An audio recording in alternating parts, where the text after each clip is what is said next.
નમસ્કાર, પ્રવેગ ટીવીમાં આપનું સ્વાગત છે।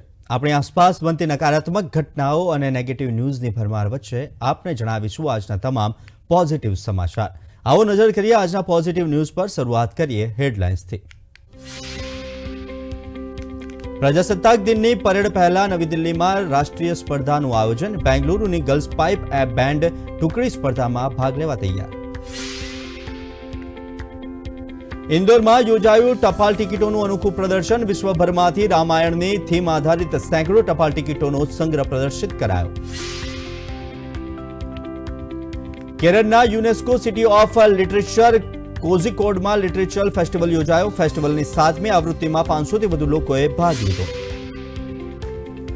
भगवान राम प्रत्ये एक कलाकारनो अनोखो उत्साह। हरियाणाना करनालना कलाकारे मोरपींछ पर रामनी छवि बनावी।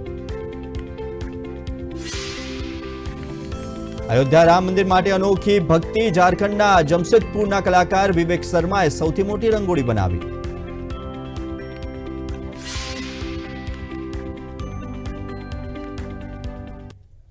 तो હવે નજર કરીએ પોઝિટિવ અહેવાલો પર વિસ્તારથી। તો આ વર્ષે પ્રજાસત્તાક દિવસની પરેડ પહેલા નવી દિલ્હીમાં રાષ્ટ્રીય સ્પર્ધાનું આયોજન કરવામાં આવશે। ત્યારે બેંગલુરુની દક્ષિણ ઝોનની તમામ ગર્લ્સ પાઇપ બેન્ડ ટુકડી દિલ્હીમાં રાષ્ટ્રીય સ્પર્ધામાં ભાગ લેવા માટે તૈયાર છે। તેઓમાં એક અનેરો ઉત્સાહ પણ જોવા મળી રહ્યો છે। બેંગલુરુની કેન્દ્રીય વિદ્યાલય એમઈજીની 27 વિદ્યાર્થીનીઓ દિલ્હીમાં યોજાનાર રાષ્ટ્રીય કક્ષાની સ્પર્ધામાં દક્ષિણ ઝોનની ગર્લ્સ પાઇપ બેન્ડ જૂથનું પ્રતિનિધિત્વ કરશે। આ સ્પર્ધા આ વર્ષે પ્રજાસત્તાક દિવસની પરેડ પહેલા નવી દિલ્હીમાં યોજાશે। ગહન સંશોધન બાદ ઓલ ગર્લ્સ પાઇપ બેન્ડની પસંદગી કરવામાં આવી હતી। રાજ્ય અને દક્ષિણ ઝોનની વિવિધ શાળાઓ વચ્ચે સ્પર્ધા યોજાઈ હતી। And we are really very proud to come and back up till the first position in all zonal level and the state level, and now we are very proud to perform our nationals in the Delhi. આ બેન્ડમાં ધોરણ 7 થી ધોરણ 9 સુધીની વિદ્યાર્થીનીઓનો સમાવેશ થાય છે।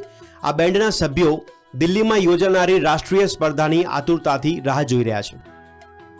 First, we didn't know anything about this, but when we started, we were very great. Then we didn't even know which was Saturday and Sunday. We had to come to school every day, and practice was going on. And we are practicing from 3 months, and it is a great opportunity to us for that we are going to national levels. So I'm very proud of my team and our coach. આ વિદ્યાર્થીનીઓએ આ સ્પર્ધા માટે સખત તૈયારી કરી છે। તેઓ દિલ્હીમાં નેશનલ ચેમ્પિયનશિપ જીતવાની પણ ઈચ્છા ધરાવે છે। તો રામ મંદિરના અનેરા ઉત્સાહના ભાગરૂપે સમગ્ર વિશ્વભરમાંથી રામાયણની થીમ આધારિત સેંકડો ટપાલ ટિકિટોનો સંગ્રહ કરી તેનું ઇન્દોરમાં પ્રદર્શન યોજવામાં આવ્યું હતું। ઇન્દોરના ઓમપ્રકાશ કેડિયા છેલ્લા 60 વર્ષથી સ્ટેમ્પ એકત્ર કરી રહ્યા છે। આવો નિહાળીએ આ પ્રદર્શનને। વિશ્વભરમાંથી ભગવાન રામ અને રામાયણની થીમ આધારિત સેંકડો ટપાલ ટિકિટોનો સંગ્રહ ઇન્દોરમાં યોજાયેલ એક પ્રદર્શનમાં પ્રદર્શિત કરવામાં આવ્યો હતો। મોટાભાગનો આ સંગ્રહ 72 વર્ષીય ટિકિટ સંગ્રહ કરનાર ઓમપ્રકાશ કેડિયાનો છે, જેઓ ઇન્દોરના રહેવાસી છે અને પોસ્ટેજ સ્ટેમ્પ્સમાં ઊંડો રસ ધરાવે છે। ये मैंने गिनती नहीं करी है, लेकिन कम से कम सैकड़ों की संख्या में है। यहाँ पे आपको इंडोनेशिया, नेपाल, लाओस, कंबोडिया और उसके अलावा अमेरिका, कनाडा, ऑस्ट्रेलिया, साइप्रस, बारबूडा, इन सब कंट्रीज़ के आपको डाक टिकट देखने को मिलेंगे। करीब करीब सभी टिकट उसके पृष्ठभूमि में भी है। કેડિયા છેલ્લા 60 વર્ષથી સ્ટેમ્પ એકત્ર કરી રહ્યા છે, પરંતુ રામાયણ પર આધારિત પોસ્ટેજ સ્ટેમ્પ્સ માટે તેમણે સંગ્રહ કરવાની પ્રક્રિયા લગભગ 3 વર્ષ પહેલા શરૂ કરી હતી। તેમના આ સંગ્રહમાં ભારત ઉપરાંત Indonesia, Nepal, Laos, Myanmar, Thailand અને કંબોડિયાની ટપાલ ટિકિટોનો સમાવેશ થાય છે। આ ઉપરાંત ભારત આસિયાન સહયોગના 25 વર્ષ નિમિત્તે જારી કરવામાં આવેલી વિશેષ ટપાલ ટિકિટો પણ સંગ્રહનો એક ભાગ છે।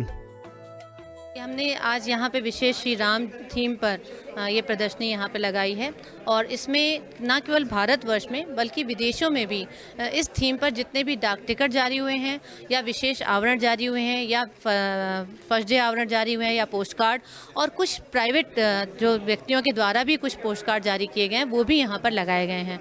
और अलग अलग परमंडलों ने, अलग अलग जो हमारे डाक परमंडल हैं उन्होंने भी इस श्रृंखला में विशेष आवरण जारी किए गए, उन सबको एक जगह समाहित करते हुए प्रदर्शनी लगाई गई है। हाँ, एक बहुत बड़ा, बहुत पावन अवसर है जो निश्चित रूप से 500 वर्ष के बाद सारे भारतवासियों को प्राप्त हो रहा है। इसमें बहुत सारे कार सेवकों का बलिदान भी था और उसके बाद एक जो भारत की जो संस्कृति राममय है, पूरी जो भारत के लिए मर्यादा पुरुषोत्तम कहे जाते हैं, भारतीय संस्कृति के प्रतीक हैं, उनके जीवन पर आधारित ये प्रदर्शनी है।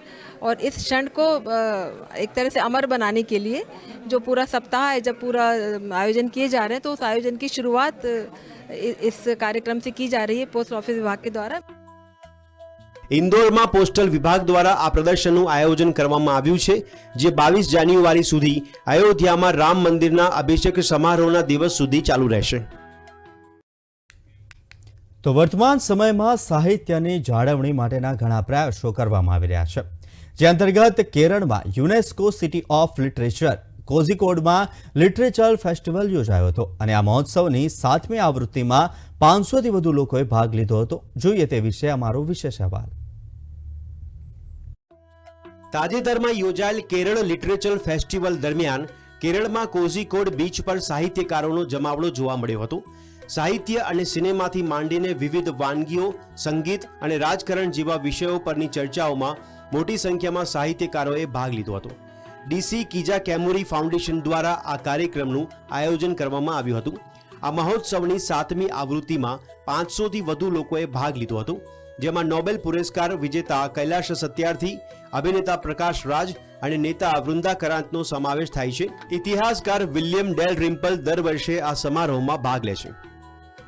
These are the festivals which are very important for the country because there is a work of preparing the humus of the country, and you get people like me, I come here because I get a platform to express, to have a dialogue. At the same time, I get a chance to listen to great minds, different dimensions, so much to unlearn and learn. And I come every year because I'm very fond of Ravi DC and Govind. I'm published by them, so they're my publishers. And I love Kerala. I come to eat at Paragon. I come to listen to the great Malu writers, to have the wonderful, extremely literate and extremely intelligent Malu audiences mill around and chatter during my lectures. આ સમારોહનો અતિથિ દેશ તુર્કીએ રહ્યો હતો, ત્યારે આ વર્ષે તુર્કી સિવાય 9 દેશોએ આ ઇવેન્ટમાં ભાગ લીધો હતો. યુવા વિદ્યાર્થીઓને તેમના મનપસંદ લેખકો પાસેથી પુસ્તકો ખરીદવા ઉપરાંત તેમના હીરોને સાંભળવાની તક મળી હતી. It is like very pleasant. The climate is also good. And the talks are going well. I'm actually excited for the Nobel Peace Prize winner to for his talk. I don't know. Last time I came expecting his book, but it was like postponed with some issues. But I'm excited for this time. આ ઇવેન્ટમાં 2.5 મિલિયનથી પણ વધુ મુલાકાતીઓએ હાજરી આપી હતી. સ્વાભાવિક રીતે જ આયોજકો દ્વારા આ કાર્યક્રમની સફળતાથી ખુશી વ્યક્ત કરવામાં આવી હતી. As far as the literature festival is concerned, actually, in fact, we have quadrupled the size. Actually, we have made the four times of the last year, and that is packed and full. So I believe that, I mean, the numbers has crossed last year's 500,000. So we are very, very happy that actually, and 90% of the sessions were oversubscribed and full. Actually, that's the best thing. કોઝિકોડને ગયા વર્ષે નવેમ્બરમાં ભારતનું પ્રથમ UNESCO city of literature જાહેર કરવામાં આવ્યું હતું, જે બાદ અહીં પ્રથમ વખત કેરળ લિટરેચર ફેસ્ટિવલનું આયોજન કરવામાં આવ્યું હતું. નજર કરીએ પોઝિટિવ અહેવાલો પર વિસ્તારથી, તો અયોધ્યા રામ મંદિરનો લોકો અનેરો ઉત્સાહ દાખવી રહ્યા છે. તેવામાં હરિયાણાના કરનાલના કલાકાર સંજીવ સોની વર્માએ મોરના પીંછા પર ભગવાન રામની છબીઓ બનાવી છે. હરિયાણાના કરનાલના કલાકાર સંજીવ સોની વર્માએ અયોધ્યામાં રામ મંદિરના અભિષેક સમારોહ માટે મોરના પીંછા પર ભગવાન રામની છબીઓ દોરવાની પહેલ શરૂ કરી છે. દરેક મોર પીંછા પર છબી બનાવવા માટે 2 દિવસથી વધુનો સમય લાગે છે. વર્મા તેમની સાથે અયોધ્યા લઈ જવા માટે ઓછામાં ઓછા 500 મોર પીંછા રંગવાની ઈચ્છા ધરાવે છે. तो मेरी इच्छा है कि मैं मोर पंख पे श्री राम जी का चित्र अपना पेंटिंग के द्वारा बनाऊं. और फिर देखते देखते मैंने सोचा पहले ये बनेगा किस तरीके से बनेगा, तो मैंने कोशिश की और करते करते वो इतनी सुंदर छवि बन के सामने आई कि मतलब उसको लोग देखने दूर दूर से आ रहे हैं और मतलब सब इसको बहुत पसंद कर रहे हैं। સંજીવ સોની વર્માએ મંદિરમાં અભિષેક સમારોહ બાદ ભક્તોની ભીડ ઓછી થયા બાદ તેમની આર્ટવર્ક રજૂ કરવા માટે અયોધ્યાની મુલાકાત લેવાનું આયોજન કર્યું છે। मैं तो इतना नास्तिक था कि मतलब मैं तो मंदिर भी नहीं जाता था कभी, और यहाँ तक कि जो मेरी धर्मपत्नी है वो भी मंदिर जाती तो मैं उनको भी थोड़ा सा अवॉइड करता था कि मंदिर मत जाओ, तो तुम क्या है जब तुम देखो मंदिर चले जाते हो, वहाँ चले जाते हो। तो एक बार श्रीमद् भागवत कथा में जाने का सौभाग्य प्राप्त हुआ, तो फिर वहाँ से ठाकुर जी की कृपा हुई और तभी से उन्होंने मुझे अपने रंग में रंग लिया और मैंने श्रृंगार करना शुरू कर दिया। રામ મંદિર અભિષેક સમારોહ 22 જાન્યુઆરી 2024 से યોજાનાર છે। તો રામલલાની પ્રાણ પ્રતિષ્ઠાને લઈને તડામાર તૈયારીઓ ચાલી રહી છે, ત્યારે રાષ્ટ્રીય પુરસ્કાર વિજેતા શિલ્પકાર કુંજ બિહારીએ સોના, ચાંદી અને હીરાથી રામ મંદિરની પ્રતિકૃતિ બનાવી છે। કાશીના કારીગર કુંજ બિહારીએ રામ મંદિરની સુંદર પ્રતિકૃતિ બનાવી છે। ગુલાબી દંતવલ્કમાં નિપુણતા ધરાવતા કુંજ બિહારીએ 108 દિવસમાં આ પ્રતિકૃતિ તૈયાર કરી છે। સુંદર પ્રતિકૃતિ બનાવી તેમણે રામલલ્લા પ્રત્યેની પોતાની ભક્તિ અભિવ્યક્ત કરી છે। ये गुलाबी मीनाकारी सोने और चांदी से बनता है, मतलब क्राफ्ट तैयार होता है। सिर्फ इसमें सोने और चांदी और सोने का प्रयोग होता है। इसके कलर मेटल ऑक्साइड से बनते हैं। ब्लू इसका कोबाल्ट के ऑक्साइड से बनता है, white titanium, green copper, yellow vanadium, brown magnesium और इसका जो पिंक होता है गुलाबी वो गोल्ड के ऑक्साइड से बनता है। इसको चंदन के तेल में मिला के लगाते हैं और 850 डिग्री सेल्सियस पे फर्नेस में हीट करते हैं। वो फर्नेस हम लोग खुद ही बनाते हैं, उसके बाद ये तैयार होता है। વારાણસીના ગુલાબી દંતવલ્કને જીઆઈ ટેગ મળ્યો છે, જેમાં ધાતુની સપાટીને સુશોભિત કરવા માટે ખનિજોનો ઉપયોગ કરવામાં આવે છે। આ પ્રતિકૃતિની અંદર ભગવાન રામની સોનાની મૂર્તિ પણ રાખવામાં આવી છે। इसको बनाने में 108 दिन 108 पार्ट्स लगा हुआ है और ये गुलाबी मीनाकारी से बना हुआ है। इसमें सोने, चांदी या हीरे से सोने से जड़ा हुआ है। इसमें प्रभु श्री राम सिंह का प्रभु राम जी का वो प्रतिमा है। આ એક એવી ઐતિહાસિક ક્ષણ છે જેની વર્ષોથી રાહ જોવાઈ રહી છે, ત્યારે દેશભરમાંથી કલાકારો પોતાની અદ્ભુત કલાકારી મારફતે અલગ અલગ રીતે પોતાની રામજી પ્રત્યેની ભક્તિ અભિવ્યક્ત કરી રહ્યા છે। તો દેશમાં લોકો જુદી જુદી રીતે ભગવાન રામ પ્રત્યે પોતાની ભક્તિ પ્રદર્શિત કરી રહ્યા છે, ત્યારે એક નવો રેકોર્ડ બનવા જઈ રહ્યો છે। ઝારખંડના જમશેદપુરના કલાકાર વિવેક શર્મા સૌથી મોટી રંગોળી બનાવીને નવો વર્લ્ડ રેકોર્ડ બનાવવાનો પ્રયાસ કરી રહ્યા છે। વિવેક શર્મા કે જેઓ જમશેદપુર શહેરના શ્રી લક્ષ્મી નારાયણ મંદિર સંકુલ પાસે ભગવાન રામ થીમ આધારિત રંગોળી આર્ટ વર્ક બનાવી રહ્યા છે। પ્રાણ પ્રતિષ્ઠા પહેલા તેઓ આ રંગોળી સમાપ્ત કરવાનો દાવો કરી રહ્યા છે। 18,000 स्क्वायर फीट में श्री राम जी की मूर्ति है और इसको मैं 5 तारीख से बनाना स्टार्ट किया हूँ और इसमें लगभग 2.5 से 3 टन रंगोली का इस्तेमाल किया जा रहा है और ये जो कि एक वर्ल्ड रिकॉर्ड रहेगा और ये मैं इंडिविजुअल अकेले ही बना रहा हूँ और मैं रोजाना 10 से 12 घंटे का समय देता हूँ। વિવેક શર્મા આ રંગીન આર્ટવર્ક બનાવવા માટે 10 જુદા જુદા રંગો સાથે કામ કરવાનો દાવો કરે છે। તેમને ત્યાંના સ્થાનિક રહેવાસીઓ અને રાજકારણીઓ તરફથી પણ સારું સમર્થન મળી રહ્યું છે। का रिकॉर्ड इंदौर की एक शिखा शर्मा का है, जिन्होंने हमारे माननीय प्रधानमंत्री की रंगोली 14,000 वर्ग फीट में बनाया था। अब विनय मिश्रा 18,000 में बना रहे हैं। हम लोग उनको सहयोग कर रहे हैं, जो भी उनको ज़रूरत हो रही है किसी संसाधन की, किसी तरह की मदद की, हम लोग कर रहे हैं। જમશેદપુર શહેરના આ રંગોળી કલાકાર માટે આ રચના 22મી જાન્યુઆરીએ અયોધ્યામાં પ્રાણ પ્રતિષ્ઠા સમારોહ પહેલા રામ ભગવાન પ્રત્યેની તેમની ભક્તિની અભિવ્યક્તિ છે। બ્યુરો રિપોર્ટ, પ્રવેગ ટીવી। નજર કરીએ પોઝિટિવ અહેવાલો પર વિસ્તારથી, તો રામલલાની પ્રાણ પ્રતિષ્ઠાને લઈને દેશભરના મંદિરમાં પૂજા યજ્ઞોનું આયોજન થવા જઈ રહ્યું છે, ત્યારે મુંબઈમાં સિદ્ધિવિનાયક મંદિર 22 જાન્યુઆરીએ અયોધ્યામાં રામ મંદિરની પ્રાણ પ્રતિષ્ઠા સમારોહ પછી રથ શોભાયાત્રાનું આયોજન કરશે। સમગ્ર દેશભરમાં દિવાળી જેવા માહોલની તૈયારીઓ થઈ રહી છે, ત્યારે દેશના દરેક મંદિરોમાં अलग अलग पूजा विधियों योजवामा आवी छे।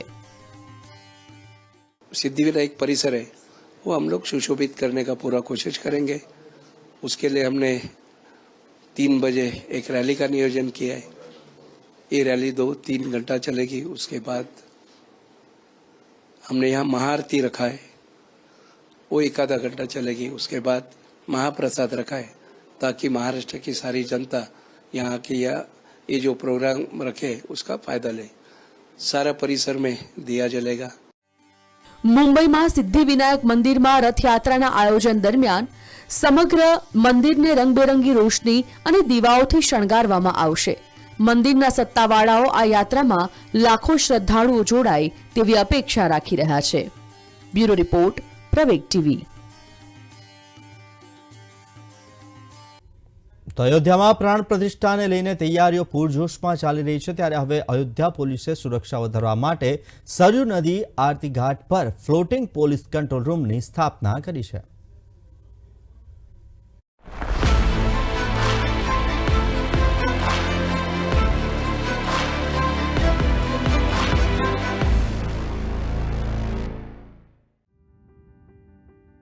રામ મંદિર પ્રાણ પ્રતિષ્ઠા સમારોહમાં આવનાર ખાસ મહેમાનો તથા વીવીઆઈપીઓની સુરક્ષાને ધ્યાનમાં રાખીને કંટ્રોલ રૂમ ઘાટ પર નજર રખાશે અને તેની આસપાસના વિસ્તારો પર નજર રાખવા માટે વિવિધ પેટ્રોલિંગ ટીમો સાથે સંકલન કરવામાં પણ આવશે. सिक्योरिटी के दृष्टिगत हमारे द्वारा पुलिस का एक रिवराइन कंट्रोल रूम बनाया गया, जो कि आप आरती घाट के पास देख रही होंगी, जिसके माध्यम से हमारा रिवराइन एरिया जो है इसकी मॉनिटरिंग की जाएगी. इसी एक हमारा इंटीग्रेटेड कंट्रोल रूम रहेगा जिसमें हमारी जल पुलिस, सिविल पुलिस और अन्य सुरक्षा से जुड़ी जो भी एजेंसीज हैं उनके जो भी हमारे कार्मिक हैं वे तैनात रहेंगे और उनके द्वारा रिवराइन एरिया की मॉनिटरिंग की जाएगी. કોઈ અનિચ્છનીય બનાવ ન બને તે બાબત ધ્યાનમાં રાખીને ખાસ આયોજન કરવામાં આવ્યું છે. દેશ વિદેશથી પ્રતિનિધિઓ આ સમારોહમાં ભાગ લેવા જઈ રહ્યા છે, ત્યારે અયોધ્યામાં સુરક્ષા એજન્સીઓ હાઈ એલર્ટ પર છે. पूरे क्षेत्र में हमारे द्वारा मोटर बोट से व जो भी नदी से जुड़ा हुआ हमारा रोड का एरिया है, जो बंधे वाला एरिया है, वहाँ पे मोटरसाइकिल के माध्यम से हमारे द्वारा पेट्रोलिंग की जाएगी. कोई भी संदिग्ध गतिविधि यदि हमारे संज्ञान में आती है तो तत्काल हमारी मोटर बोट पे जो हमारी टीम है वो या हमारी मोटरसाइकिल की जो टीम है वो वहाँ पहुँच करके उसको संदिग्धता को वेरीफाई करेगी और जो भी फिर नियमानुसार कार्रवाई है उसको अमल में लाया जाएगा. અયોધ્યામાં 22 જાન્યુઆરીના સમારોહ બાદ આવનારા ભક્તોના ધસારાને ધ્યાનમાં રાખીને આ સુરક્ષા વ્યવસ્થાઓ કરવામાં આવી રહી છે.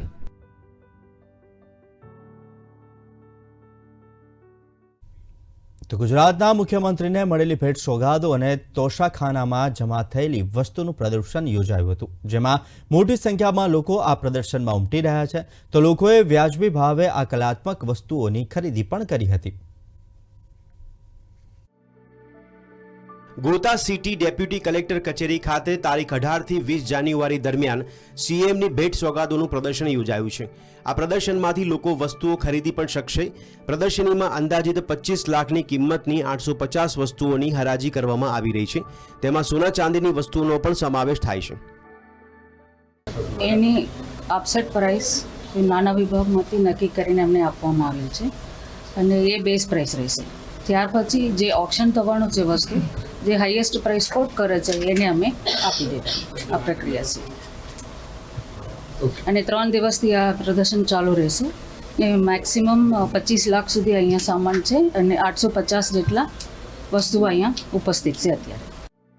ગુજરાતના તત્કાલીન મુખ્યમંત્રી નરેન્દ્ર મોદીએ ભેટ સોગાદોને તોશાખાનામાં જમા કરાવીને તેના પ્રદર્શન અને વેચાણમાંથી થતી આવકના વિવિધ લોકહિતના કાર્યોમાં ઉપયોગ કરવાની ઉમદા પહેલ કરી હતી.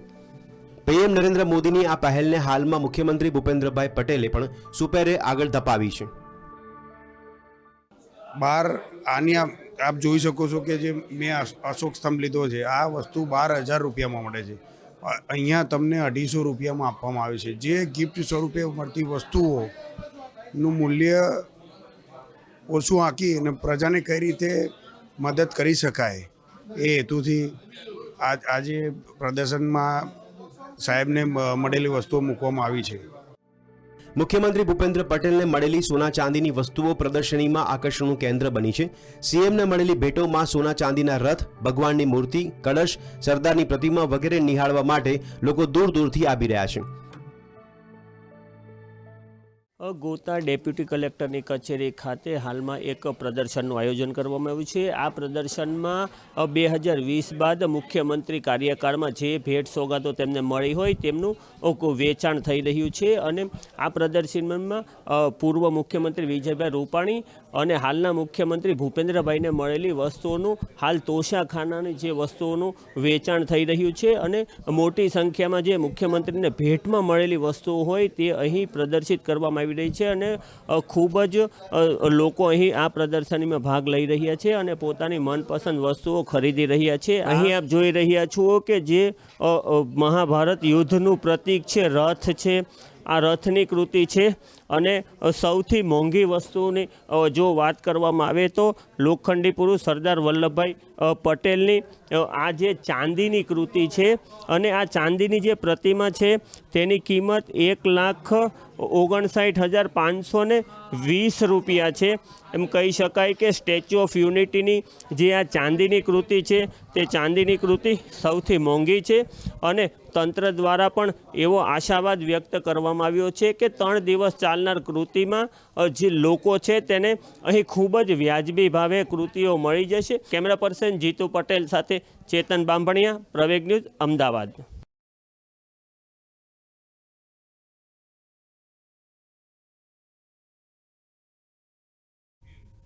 તો હાલ સમાચારમાં બસ આટલું જ. મને આપશો રજા. નમસ્કાર.